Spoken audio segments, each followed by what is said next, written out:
Hey guys, Jacob here. This is going to be covering a video on the revamp that's actually coming in a few months. If you guys are not aware, we are going to be getting the final episode of Year 1, which is going to be Episode 3, which is where we're going to be returning to New York City. This video is mostly be talking about some of the tweets that have been posted online and a few things I want to talk about as well about the game and the future of the game and a few things that the launch of the Division 2 is only the beginning of our journey. Potentially change the game. We have an extensive post-launch plan supporting the game for the year to come. 50-50. This content will be free and accessible for everyone. My feelings are pretty It all mixed. starts shortly after release, with the introduction of Tidal Basin, a new challenging faction stronghold held by the Black Tusk. Division 1 had a lot of Next issues up as is well, the launch of and it took them Operation a Dark long Hours, time to get the first everything right. 8-player raid in the history of the Division. There were some things I Team liked play and about coordination will be the episode key to 1, success. Mostly it was As the year outskirts, unfolds, which I we will enjoyed be the most. releasing The 3 fact that new we got to go to the episodes. zoo and Camp Episodes White are Oak. free major They also content added a few updates with guns. I didn't additional really care about narratives those and that much. missions, They were cool. new PvP and all this PvE content was modes, as free. well as 3 entirely new Specialization 4, 5, and specializations. 6 was, and we haven't even New gotten threats episode will 3 yet, rise or as even the gotten situation in Washington, specialization. D.C. evolves. So, Our first overall, free episode, my opinion is DC still mixed. I'm Outskirts going to give my final Expeditions, opinion will take you to the once surrounding episode 3 areas is of released, Washington to and we do fight for the missions liberation of the and, city in 2 additional main weapons missions. and that, and also when the raid comes out, which I know it's been delayed, and that was supposed to come out a while ago, and some people might say, oh, that's not in episode 3, that's going to be in year 2, but I'm going to give my full opinion once the second raid's out, because originally it was supposed to be out a little bit earlier on, so that's probably when I'll give my final overall opinion on the game, which this game does change. Nothing does stay the same. If you guys have played Division enough, you will know that this game is always changing from Division 1, from 1.1 to 1.8, stuff like that. 1.6 was a really good update, 1.7 was a really good update, and like 1.8.3, 1.8.2, some of those updates even killed certain gear sets, and also nerfed certain things in previous updates, like the Vector back in the beginning and the M1A, stuff like that. But the game does change 24/7, and it's never the same. If you guys are not aware, on Save the Game a while back, they did talk about a few things for the January topics. The 15th, which is coming up in a few days, they're going to talk about item stats, RNG, and UI. January 22nd, they're going to talk about recalibration and skill power. Episode 3, they're going to be talking about, which is January 29th, and the Specialization 6, which I'm really curious to see what Specialization 6 is going to be, due to the fact that I don't know what else it could be besides a flamethrower. I know some people are saying it's going to be a flamethrower. I'm betting it's going to be a flamethrower, because I have no idea what other badass weapon it could be. We already got, the main stuff, the crossbow, the 50 cal, the grenade launcher, minigun, the rocket launcher. So I'm like, what else could they add that's way cooler than those? But we'll see when they reveal it on the 29th and talk about it, hopefully. Next, I'm going to be talking about some of the tweets that have been posted online. A few of them I've snagged, some of them I haven't picked up, but this is going to be the first one. This is by Ilux, and this is going to be talking about DPS and skill power. He says you should have to sacrifice DPS and skill power to be a true tank, or tankiness and DPS to use high skill power for heals or damage, and obviously sacrifice tankiness and skill power to run true DPS or be a glass cannon. Right now you can be tanky, have max skill power, and hit hard. We agree, and that's coming. That's what Thylander said. And me personally, I do not think you should be able to have all of one thing. You should be able to have maybe 2 of something, which isn't a bad idea if you have the right specs, and you can spec into a little bit of healing and a little bit of tankiness, or high DPS and have a little bit of armor to keep yourself alive, stuff like that, and have it mixed with certain pieces. Sure, you can do that.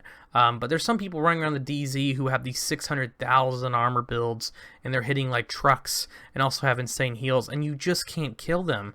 And it's insane to see this. And usually I'm not a big complainer on people with builds and stuff, but it does get annoying after a while once you go in the DZ and you get hit by nothing but seeker mines. Even if you have 500k armor and you get hit by multiple seekers, and it just drops you and you don't stand a chance. So hopefully, if you want to run true DPS and tankiness or skill power, you guys are going to have to use certain things to do this, and you won't be able to have just all 3 and causing chaos, and they'll make it a little bit more balanced. But we will see when the update comes out and see if they actually change things, since certain gear pieces and talents will most likely be changed later on. They did change some in TU6. If you guys are not aware, they did change some of those, but we will see when they start changing stuff in the next update. Now, the next one is going to be talking about the raid. This is by Ilux again. It says the next raid shouldn't have us limited to everyone having DPS builds. We should be able to have healers and tanks as well. Speaking of tanking, can we please have a proper tank specialization or shield damage resilience mod, more health for it? And it says the gear revamp will focus heavily on supporting roles. The raid is made with this in mind. So if you guys, played the first raid, it was mostly a DPS check to the fact that a lot of the bosses you could just go through and use, some people use one-shot sniper builds or over-damage builds, and you can go through the raid pretty damn quickly. My fastest time was like 20 minutes, which I know some people have like 15 and 10 minutes out there, but 20 minutes for a raid is pretty quick for some people. For me, it was pretty quick, and we went through the raid pretty fast. And I know some people have gone through it in 10 minutes. And if you have the build correctly, you can run through it. I know people can speed run raids, but I'm not saying this raid was bad. But hopefully in the next one they do make it a little bit more puzzle based, where you have to hit buttons, kind of like on the plane, but change it up where we might have to go into a certain room and find a bomb or something and blow up a door to get through to fight the boss.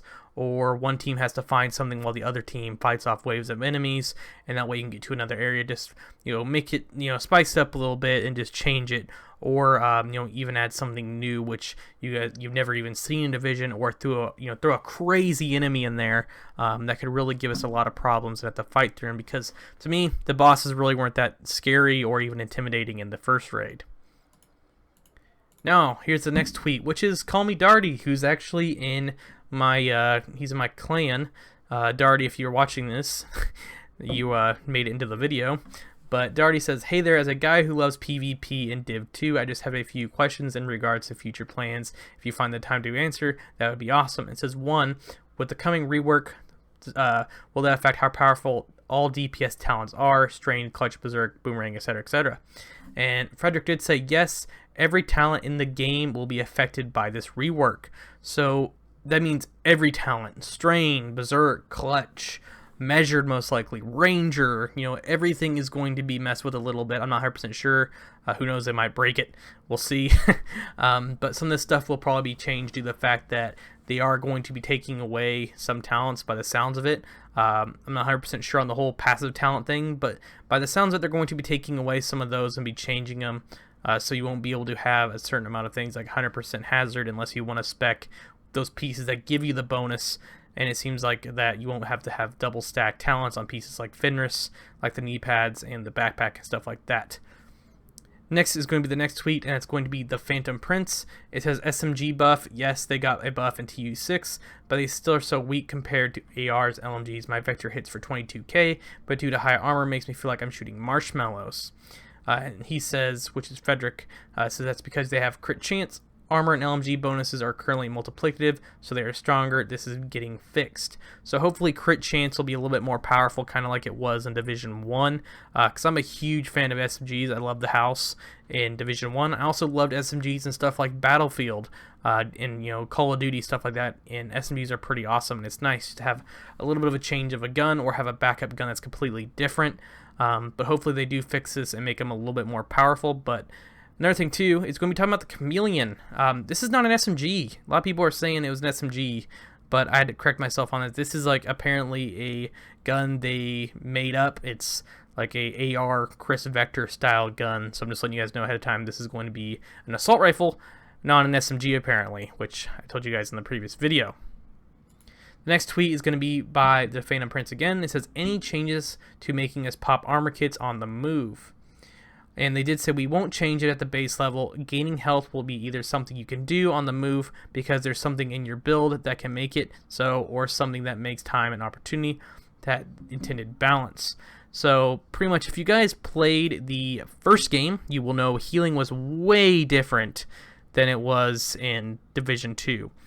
Here's a clip real quick. Right here you guys can see you can hit a med kit with the button on your controller, which is the D-pad, or you could hit RB or LB, or even both of them to use a super.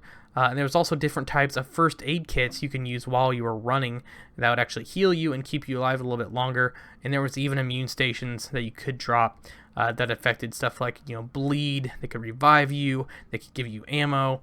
and these were really good if you were fighting in places like for a place that had tons of preds in the DZ, or if you use the immune station if you were playing something like Napalm Production or playing an incursion, which was a lot of fun, which was Dragon's Nest, and you were constantly being burned. But some of these skills, just it seems that they didn't really make it into obviously the second game, which is kind of sucks. In some ways they did make it into the game, in other ways they did not. I'm not 100% sure why they didn't add a few of them, because obviously I know it's a new game. They did put some of the skills, obviously, like the Seeker Mine, the turret, stuff like that, the shield, even the pulse made it, but some of the pulses, like for example Conceal, obviously didn't make it, and some of the other ones that allowed you to find loot was obviously not added to the game. But I would like them to add stuff like this maybe in the future, add new skills that are pretty similar, which some of them are, like the Hive is very similar to the support station, but it just kind of sucks that some of these did not make it into the game, so maybe they'll add some kind of healing skill or healing talent. But if you guys play the game now how it is, you will have to hold down the button to activate your armor kit, and instead of just pushing one button, you have to hold it down. Also, at the specializations, each specialization does give you a pretty much different type of armor kit, from survivalist to demolish, like stuff like that. Even sharpshooter gave you one, which is the main one I use. Survivalist is probably the one I used the most back in the day, but currently I'm using the sharpshooter one because that's the one I mostly use often in the DZ. Next, this is going to be the pretty much final topic I'm going to be talking about, and that's going to be Rodriguez here is talking about gear sets in Div 1 had synergy. You could, pretty much people had specific roles: healer, support, DPS, and none of the gear sets in the second game really truly have anything like this. And they talked about how group synergies are focused for the next update, and that's why gear sets are a big part of the upcoming revamp. And me personally, if you guys played Div 1, if you had a support guy with Final Measure, Reclaimer, and you had something like a Predator and a DPS in your group, you could use Pred for crowd control by bleeding people when they get right next to you, and have a DPS to hit really hard, and also have the Reclaimer and allow you to give you massive heals, and have the Tactician guy using some kind of turret or using a really strong sticky bomb or a pulse, and it's allowing you to have extra damage. Some of the support gear sets in the game to me were stuff like Final Measure, Firecrest, Tactician's Authority, even Predator in some ways was, to me, it was a support build. Some people call it a DPS build, but in my eyes, Predator was more of a support build. I didn't really like using it for DPS, but I thought it was really nice for people who didn't really run immune stations, or if you had large groups of people, you could use shrapnel and basically bleed other people if they got large sections. And overall, the team play to me was more important. You guys will see a clip here. This was from back in the day up in Central Park, or the park, whatever you want to call it. Some people called it Central Park, but it wasn't really Central Park to me because I never really uploaded that.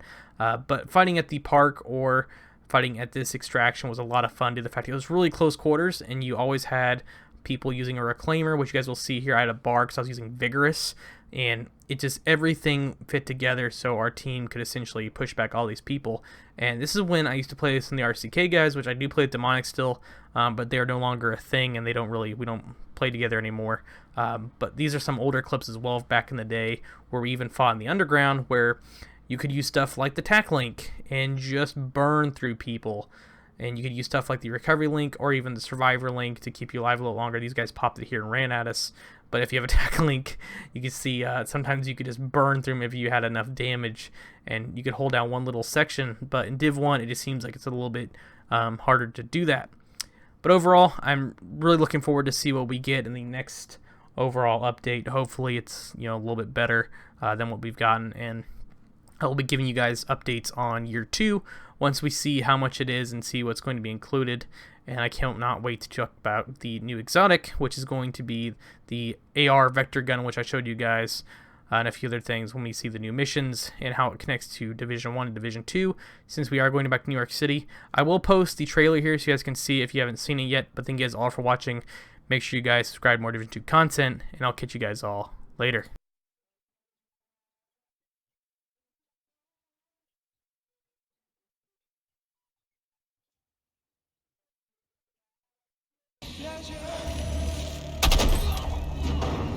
We had the training. We fought to protect the weak. But training doesn't prepare you to hunt someone you used to call brother. He has left us no other choice.